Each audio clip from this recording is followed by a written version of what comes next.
नमस्कार दोस्तों, आप सभी को गणेश चतुर्थी की बहुत बहुत शुभकामनाएं।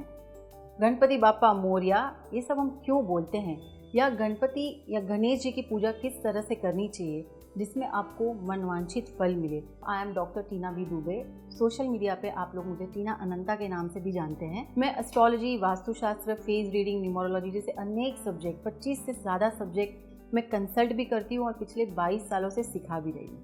और ये सारे सब्जेक्ट के ब्लेंड से मैं आपको कुछ ऐसे टिप्स या ऐसे उपाय बताती हूँ जिससे आप अपने मनवांछित फल पा सकते हैं। तो आज गणेश चतुर्थी के अवसर पे ऐसी बातें करेंगे या ऐसे उपाय मैं कुछ आपको बताऊंगी, साथ साथ में वास्तुशास्त्र के हिसाब से भी होंगे, जो उपाय आप आजमा के अपनी परेशानियों से मुक्ति पा सकते हैं। और आप कौन से ऐसे मिस्टेक कर रहे हैं जिसको आपको नहीं करना चाहिए, जिसको करने की वजह से जाने अनजाने में आप कुछ दुष्परिणाम भोग रहे हैं। तो ऐसी मिस्टेक्स कैसे अवॉइड की जाए वो भी चर्चा करेंगे, और साथ साथ में हम वास्तु की कुछ उपाय भी बताएंगे जिससे आप अपने मनवांछित फल पा सकते हैं। बट अब बात करते हैं कुछ वास्तु टिप्स की या वास्तु उपाय की, या कुछ ऐसे मिस्टेक्स जो आप जाने अनजाने में करते हैं जो वास्तु के हिसाब से बहुत ही गलत है और जो आपको कहीं ना कहीं कुछ दुष्परिणाम भोगने के लिए मजबूर कर देते। तो आपको कौन सी ऐसी मिस्टेक्स नहीं करनी चाहिए और कौन सी वास्तु के उपाय करके आप आगे बढ़ सकते हैं, उसकी बातें करें।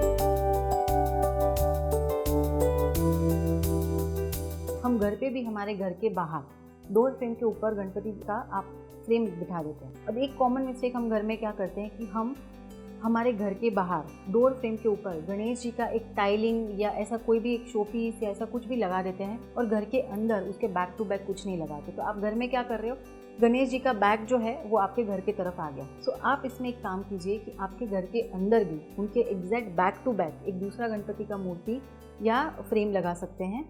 तो जिससे वो बैक टू बैक जब आ जाते हैं तो वहाँ पे बरकत आपके घर के बाहर भी, घर के अंदर भी। आप घर के अंदर भी सक्सेसफुल, घर के बाहर भी सक्सेसफुल। सो ये मेक श्योर करिए। दूसरी एक कॉमन मिस्टेक हम करते हैं कि हम एक ही भगवान की बहुत सारी मूर्तियाँ घर में रखते हैं। जब कभी भी कोई अच्छा शोपीस हमें दिख गया तो हम भगवान जी को भी शोपीस की तरह ट्रीट करते हैं। तो ये 3 चीज़ें नहीं करें। एक तो भगवान की मूर्ति को कभी भी घर में शोपीस की तरह ना ट्रीट करें। Do not use god idols as a show pieces, ये काम ना करें। दूसरा, बहुत सारे मूर्तियाँ या बहुत सारे फ्रेम जिस तरह से रखते हैं जहाँ पे धूल खाती रहती है, प्रॉपर पूजा नहीं होती है। तो ऐसे भी कोई शो पीसेस आप अगर भगवान के शोकेस में रखते हैं जहाँ पे धूल खा रही होती है मूर्ति, तो वो भी काम ना करें।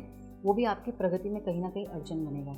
और एक ही भगवान के बहुत सारे मूर्ति भी घर में नहीं रखनी चाहिए। So that is also not a good idea. ये भी लाइफ में बहुत सारे कन्फ्यूजन्स क्रिएट करते हैं, और ये घरों में मैंने खास करके देखा है कि उनके बच्चे करियर के चॉइसेस में या कोई भी काम करने में बहुत ज़्यादा कंफ्यूज होते हैं। अब वेब, मोबाइल और टीवी पर उपलब्ध